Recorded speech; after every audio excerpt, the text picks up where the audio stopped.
All right, guys. Thank you for that carrier update. We'll talk to you one more time before the end of our show.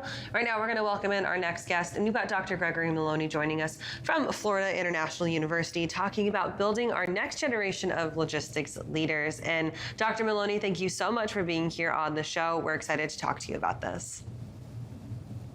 Hi, Kaylee and Anthony. Thank you for having me. It's a pleasure to be here with you today. And it's awesome to have you on. And jumping into this, can you just tell us a little bit about your program and what it's going to offer for students? Absolutely. So we have a couple programs here at Florida International University that is specific to logistics. The one that I work in is within the College of Business, where we have an undergraduate degree, and we also have a master's program. Both of them are offered either in person or like a hybrid type of environment where students are coming into class and also working online. And we also have fully online programs for both the undergraduate and the graduate programs. The focus that we kind of emphasize within this program, because we are within the College of Business and working with a lot of our business partners, one of the things that we got a lot of feedback on is that within this industry, there's a lot of really smart people. There's a lot of kind of people good at technical issues and problem solving, but not necessarily a tremendous amount of kind of business background. So that's one of the things that we really have been trying to emphasize within our program, is to build that business acumen for people within this space. So the idea is that they not only understand a lot of logistics and supply chain type concepts, that they not only understand different modalities and kind of how to move freight around and things like that, but they also understand these core concepts of managing a business, negotiating, doing things that are really kind of important as far as making sure that businesses are successful. Those are really the things that we focus on within this program. I love this idea of getting a more well-rounded business background into these now supply chain students who turn into supply chain professionals, because you're right. I feel like a lot of those who get that specialized supply chain experience go often into tech development or into more specialized fields, whereas you get people who have maybe generalized business degrees who move their way into, say, like a broker position and walk into sales for the very first time, learn a lot of that business acumen, as you mentioned, on the fly, and then have to develop it at the same time as they are entering the workforce for maybe the first time. And that can be very, very difficult to do, learning as you are figuring out how to be an adult in the workforce. Can you talk about some of those key skills that you're seeing a lot of these students come into the program with and then leave with, and how that really translates to successful setup for careers? Sure, Kaylee, that's a great question and a great point also, right? Because there does seem to be a little bit of a gap within this industry. We see a lot of people that have those strong technical skills, a lot of people with general business degrees that don't really understand the ins and outs of logistics or how some of these freight businesses work. So trying to kind of bridge that gap is really a big focus for us. So as far as we get a different mix of people coming into the program, and because of that, and the kind of the breadth of different classes that we're teaching, there's not really a standard. Hey, this is how they come in and look. But maybe there is a little bit of a standard as far as this is what they look like when they come out of the program. So we try to make sure that everyone gets those foundations of really understanding all those key logistics components, and also the core business components, so that when they are leaving, they've got that well-rounded education, as you mentioned. I've spent a lot of time in this industry interacting with people, and it still amazes me how many times I hear somebody say, well, I kind of just fell into this industry.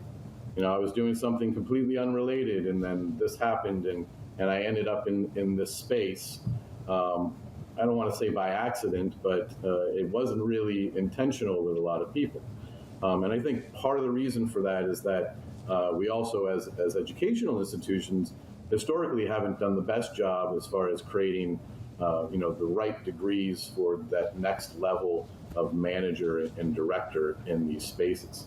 But that's really what we're trying to do with this program. And a lot of universities like us are trying to do with programs like this across the country, is really try to shape that next level manager, director, executive, business manager of these logistics businesses, so that we're not kind of pushing people into really small independent type businesses where they're managing small pieces, but we're trying to give people those skills to be able to manage those larger businesses and really help larger companies kind of grow and flourish. I definitely fall into that bucket or category of someone that just kind of fell into this industry by accident, and now I can't turn away. I am hooked on freight and logistics. And when we're looking at generational demographic, it's like the Matrix. You can't unsee it once you've seen it. So it's here forever. Right. And so we're looking at those generational changes and demographics, things like that. We're going to be some of the things that maybe this current generation is looking to get out of a workplace, because I know those kinds of things shift all the time with new generations going into the workplace. Sure. So, this younger generation has obviously different concerns, maybe some similar concerns to what a lot of businesses have today, right? I've been hearing a lot in conferences lately this term, businesses looking for certainty in uncertain times. And while that resonates, I think, a lot with businesses, it also resonates a lot with students, maybe just from a slightly different perspective. Students are a little worried about the economy right now. Where I'm from, where I live down here in South Florida, the housing market has just gotten to the point where it's ridiculously unaffordable. And a lot of my students, I can see it in their faces, and they're talking about, well, how do I get that great job and achieve that American dream? Because they really are kind of worried about the future and whatever potential there is there in the economy.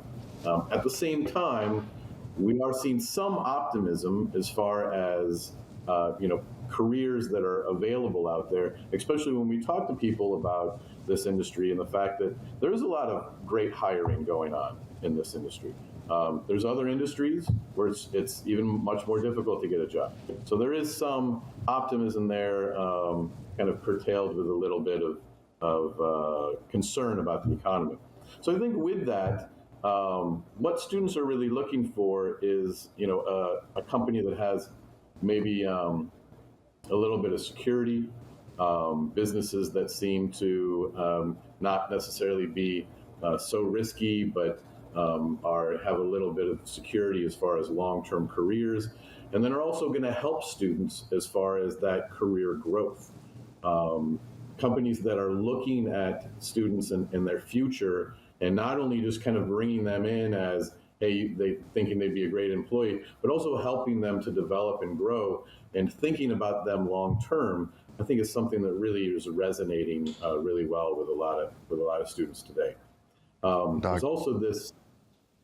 I'm sorry. Oh no, please continue.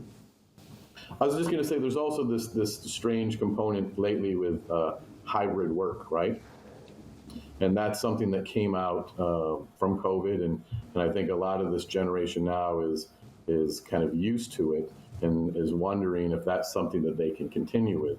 Although I don't think most of my students are looking for just 100% online, never going into the office. They do want to get back into the office and interact and have that, but getting a little bit of that flexibility, I think, goes along with the idea of building these students' careers and things like that, and that's the type of thing that really resonates with them right now. I think that's definitely a mindset that's probably going to stick around for a while. I think, as you mentioned, this hybrid mentality, or at least being open to it. So I'm excited to see how this kind of shifts the entire marketplace.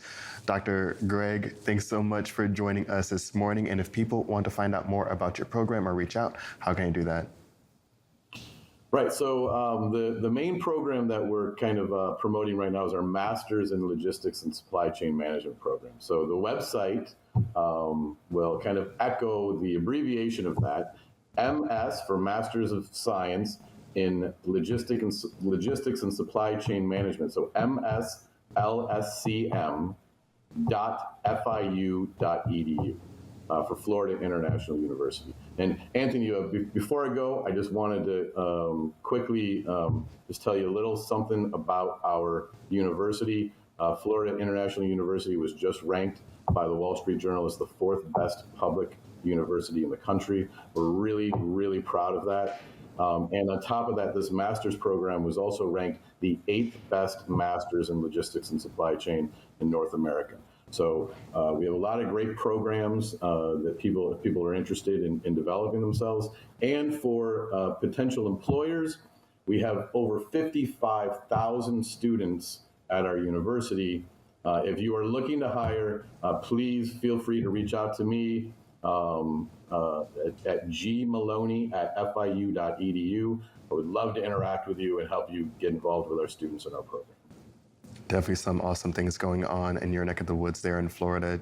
Greg, thanks so much for joining us this morning, and excited to hear about what you guys are doing over there with your program. We'll catch up with you again soon. Thank you, Anthony. Have a wonderful day.